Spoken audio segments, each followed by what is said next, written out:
CSOE lesson plan is longer in length and much more detailed than the other lesson plans that I've come across.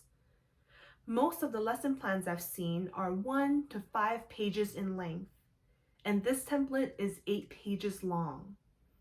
On the first page, it doesn't just include the lesson summary and standards that the lesson covers, it also includes educational theories along with APA-style formatting citation for the section itself. On the second page, there is a section titled Diverse Learners, which a typical lesson plan does not usually include. As a substitute teacher, I have not given this section much practice other than incorporating students with disabilities while leading PE classes at my school.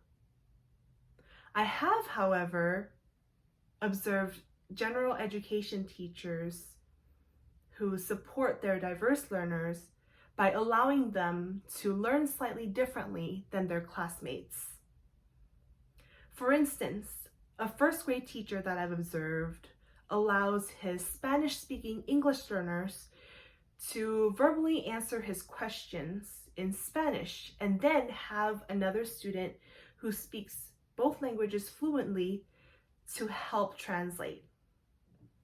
In another instance, a second grade teacher that I've observed would give middle school reading comprehension material to one of her advanced learners so that she can still learn during reading comprehension time instead of learning material that is too easy for her.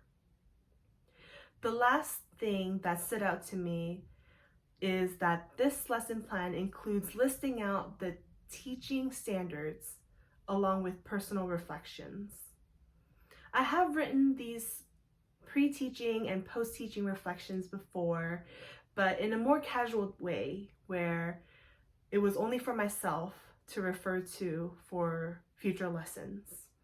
The lesson plans that I've usually come across do not include personal reflections.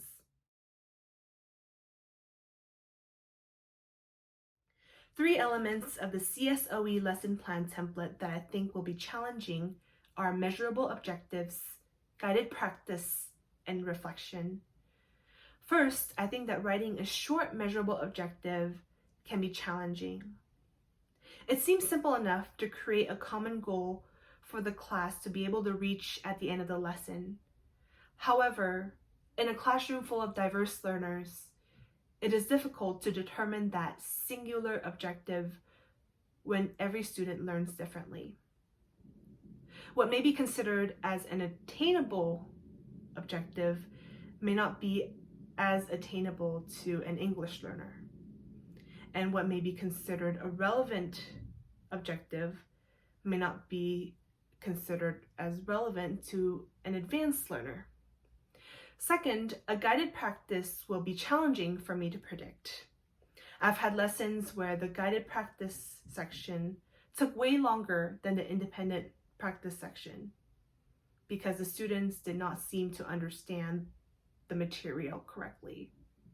So I had to change up the ways that I taught that lesson until the students understood it better.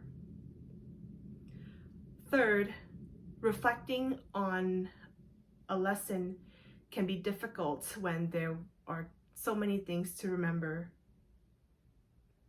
Although I have written my own reflections before, I still struggle to remember what happened during that lesson. I believe that jotting down reflections throughout the lesson, even if it's just one word or two words, can be beneficial for me in the future.